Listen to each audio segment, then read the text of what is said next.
Okay, welcome to JC Connect. Uh, the previous class, we were discussing about the information to be given in a tender document and information to be given in tender notice. And the last class, I have recorded it, that I'll send it soon. Okay, um, and some of the tender documents which are required uh, during applying the tenders. Um, then tender form, in tender form what it will be there. Okay, these things we covered in the previous class. Now we uh, left in earnest money deposit. We have two types of deposits. So one is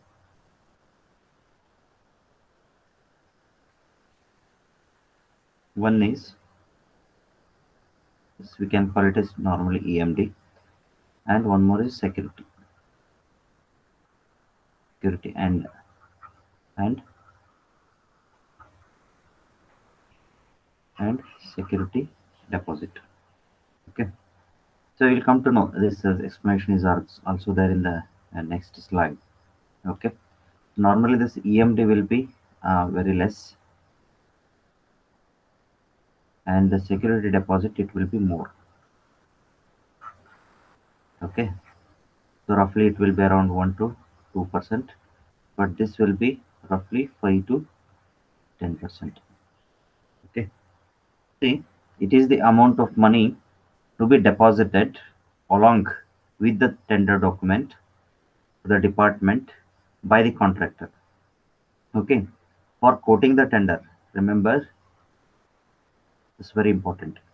So the earnest money deposit um, has to be paid by the contractor during the quoting the tender. Okay, during quoting the tender. Okay, sometimes if it is accepted, assume that if it is accepted, okay, then it will be kept and it will be merged with the security deposit. Okay, it will be merged with the security deposit. For example, the earnest money deposit is 1% and the security deposit is 10%. Suppose if the tender is accepted, then you have to pay only 9%. Okay, you're not supposed to give whole 10% because 1% you already paid. Suppose if it is tender is rejected, if the tender is rejected, if the tender is rejected, then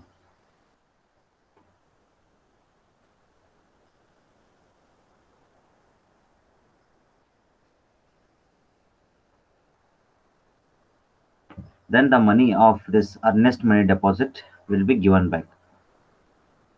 Will be given back. Remember. Okay. So this money is guarantee against the refusal of any contractor to take up the work after acceptance of this tender. In case of refusal, this amount is to be 40. Okay, then it has to be given back. See the EMD of the contractors. EMD of the contractors whose tenders are not accepted will be refunded. Okay, remember, it will be refunded back. Normally, it is 1 to 2% of the estimated cost of the work is earnest money deposit. So 1 to 2%, I said that it is of what? That is very important. So 1 to 2% of the estimated cost. Remember, estimated cost. Normally, once the action plan is done, once the action plan is prepared, so then you have to prepare the DPR. Once the DPR is final, once it is approved, so then finally, once DPR is approved, the final estimated cost will be given. Final estimated cost will be given. So in this estimated cost, assume that if it is uh, 10 lakhs, so then 1 to 2% of 1 to 2% of this will be given. 1 to 2% of this will be given. Okay, remember that. Next thing is that next is a security deposit. Security deposit Sir, is sir, Shabas. sir, it means that end of the project, the EMD will refunded or either it will be cutted in the project work only, sir. No, I'll explain that. The security deposit, again, I'm talking Okay, about. Huh? No, no, okay, it will be refunded. If the tender is accepted, that will be kept and it will be merged with the security deposit. okay, Okay. sir. Huh?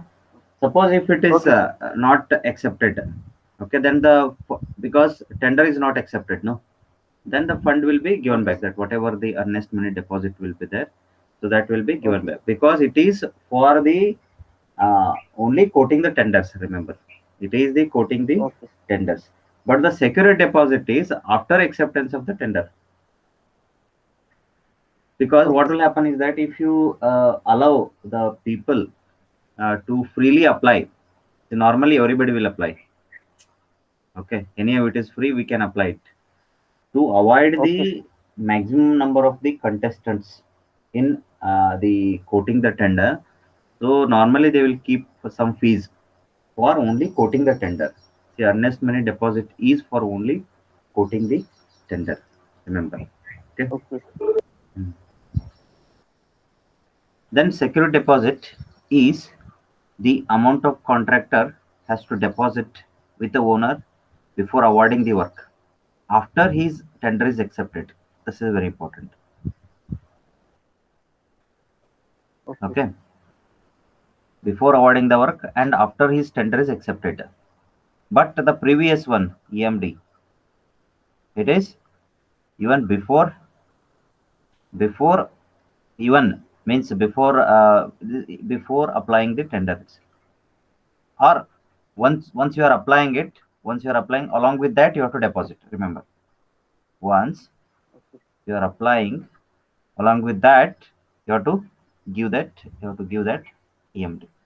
Okay, but this deposit once the work is awarded, okay, once the work is awarded, then this amount will be deposited, and this is generally 5 to 10% of the estimated cost,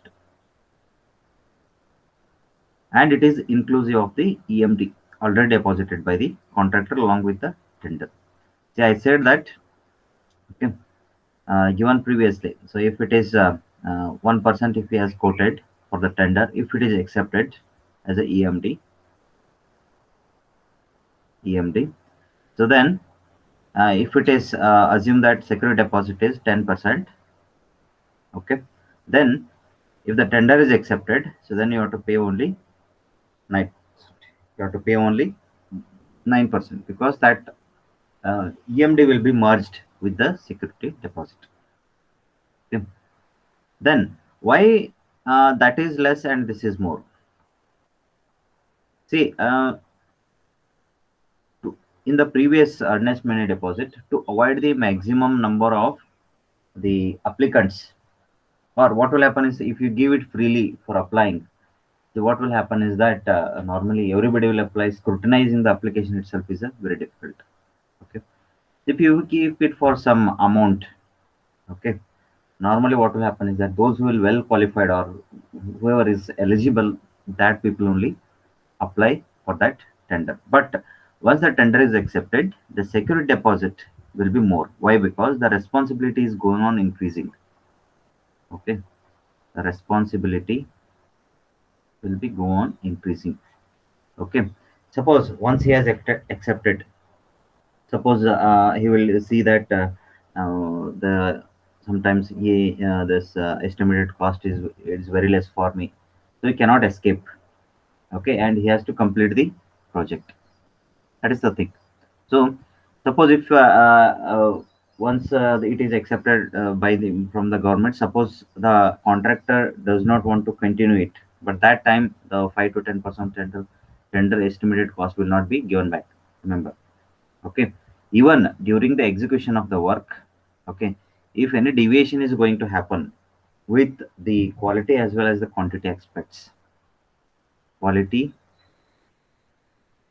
quality as well as the quantity aspects. If any deviation is going to happen from the contractor side, so then it will not be given back.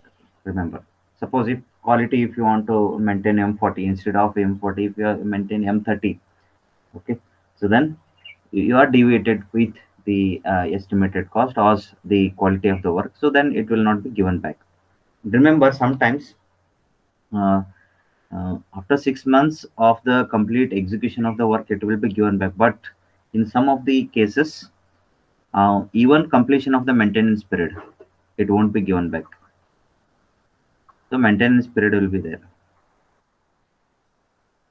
Maintenance period will be there. For example, if any of the government works, okay, once you execute it, okay, the maintenance period will be given for 3 years. So till 3 years, it should not happen. If anything is there, it is the responsibility of the contractor. It is the responsibility of the contractor. Okay, so then he has to go and he has to repair that work. Then only that security deposit will be given back once that agreement period is completed or the maintenance period is completed. Okay, the contractor has to fulfill all the terms and conditions laid down by the contract and maintain quality and speed satisfactorily. Remember, okay, even I'll add this also: quality, quantity, and the time of completion. Okay, these three aspects always we have to consider it whenever if you want to regain or if you want to reback that security deposit. Quality, if anything is happened, then that amount will not be given.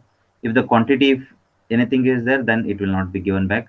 Then time of completion. Suppose the agreement is for 2 years. Suppose if you are not going to complete within 3 years or 4 years, okay, so then that deposit will not be given. Okay. Then if he fails to do so, a part or whole of the ST will be uh, taken back by the department. If there is any fault in the construction and the contractor refuses demolish or reconstruct, then the department will carry out that work using that ST. See why normally this security deposit will be kept. Assume that assume that the contractor assume that the contractor will complete uh, 80% of the work. Okay, assume that the contractor is going to complete 80% of the work. Suppose if he is unable to complete remaining 20% of the work, then what the government will do that with the help of this security deposit, with the help of this security deposit, okay, what they will do is that they will take that security deposit and they will complete that work. That is why always the security deposit will be more than the EMD work, okay, or the EMD deposit.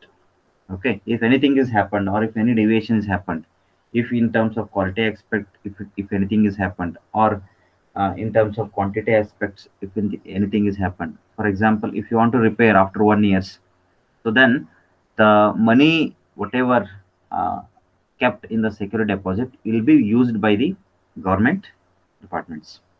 Okay, so in some cases, some of the major works like highway, they will keep up to 20% also. Okay, this is there. Some of the most of the big projects, like, so they will definitely they will increase the secure deposit, because there it is in terms of crores of project. If any deviations happen, because a huge amount of money is required to uh, complete the whole project. Then qualification of the contractors. So normally the contractors. So two main in civil engineering works. Either you become an contractor or you become an consultant. Okay. So normally the consultant is for the design, preparation of the DPRs, designs, anything is there. Okay, or some of the inspections. Okay, but contractor, it is completely on the execution part. Okay, the risk will be more on this side. Here it's very less. Okay, only here what you can call here office work. It is completely office work. Okay, but contractor is the main challenging. It's almost it is the field. Okay, for example, DPR preparation or designing of any of the planning of any of the buildings or planning of any of the cities. Okay, so either you become an consultant or you become an contractor. Suppose if you want to apply for the contractor, so you have to go with the always central PWD department will be there. So there you have to approach, especially for the division offices. Okay, if you approach the division offices, so you will get it from there. Suppose if you want to become consultant, now everything they have made it in online. Okay, you have to fill an online form. Okay, then there only the provision will be given for the to become an consultant. Suppose if you want to become an consultant, so we have an website called um, www.mrc. Uh, it is municipal authority. Okay, mrc dot. I'll send that. Okay, goe.in.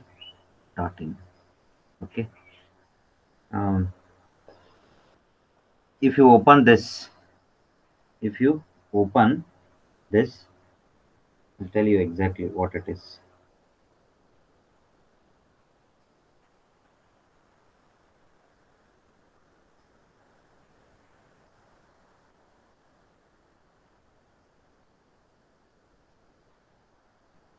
The website is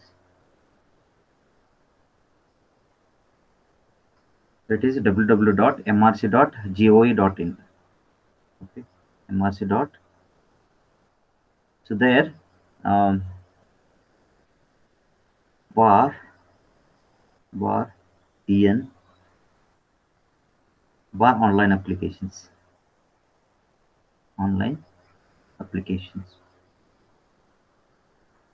If you type this, so there you have to register first. Okay, once you register it, you will get the OTP and everything, and there all the details has to be given. Then once that details has been submitted, there the amount will be paid. Okay, you have to pay the amount. It's around 1,000 rupees or it is 2,000 rupees. Maybe now they might have increased it.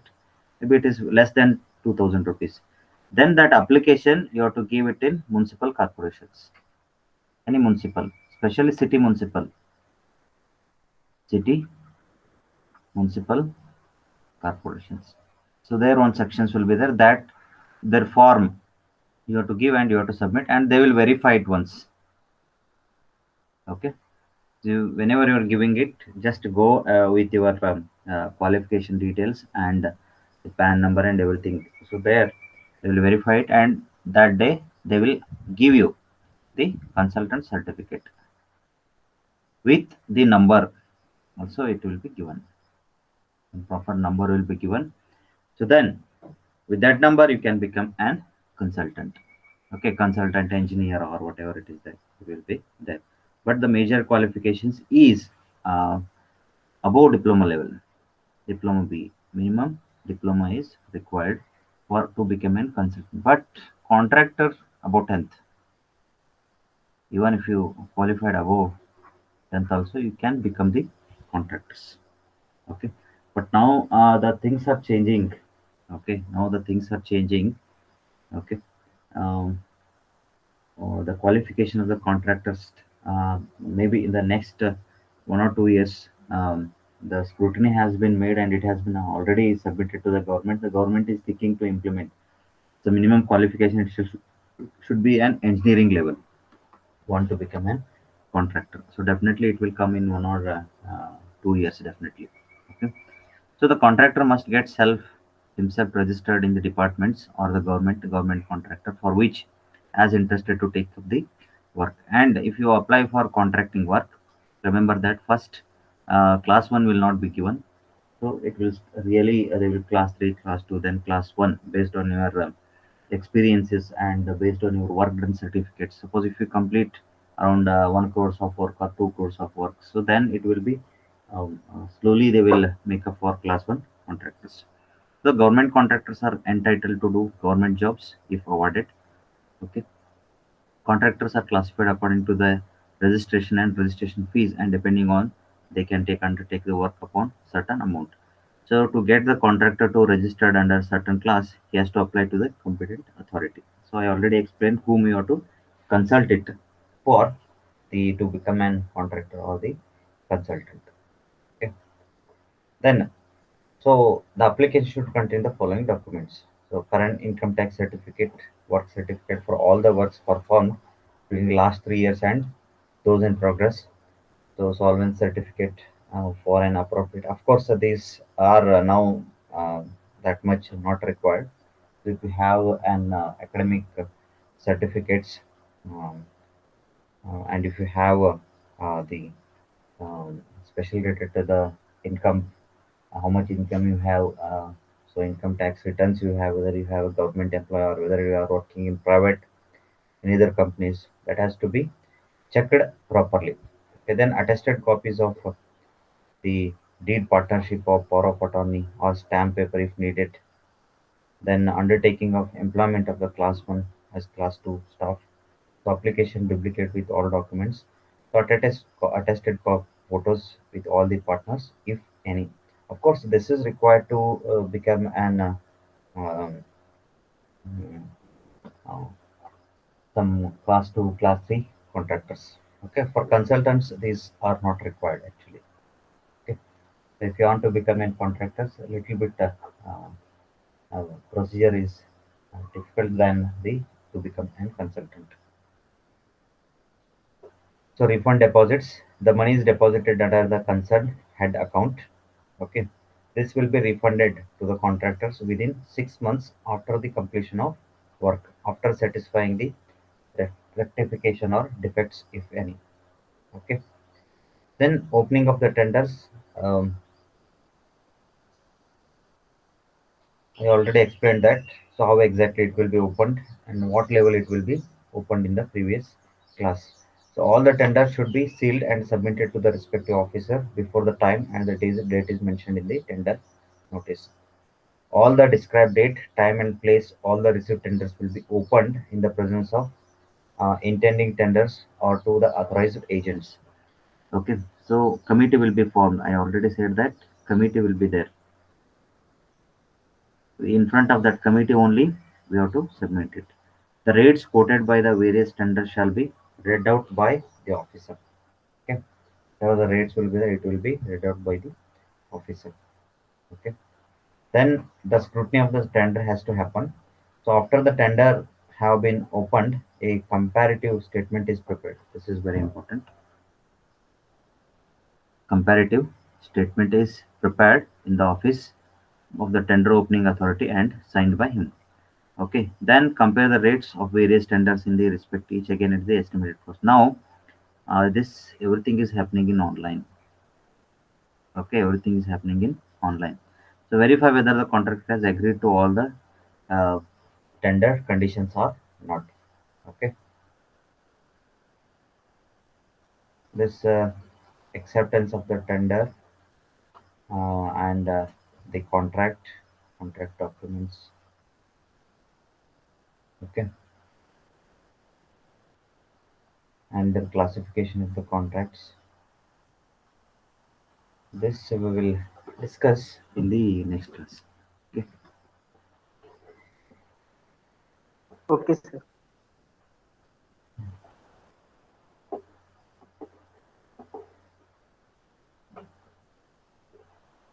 Anything is there? No, sir. No, Hmm. Naveen. so nothing, nothing to. Okay, okay, okay. Then we'll wind up. Hmm? Okay, sir.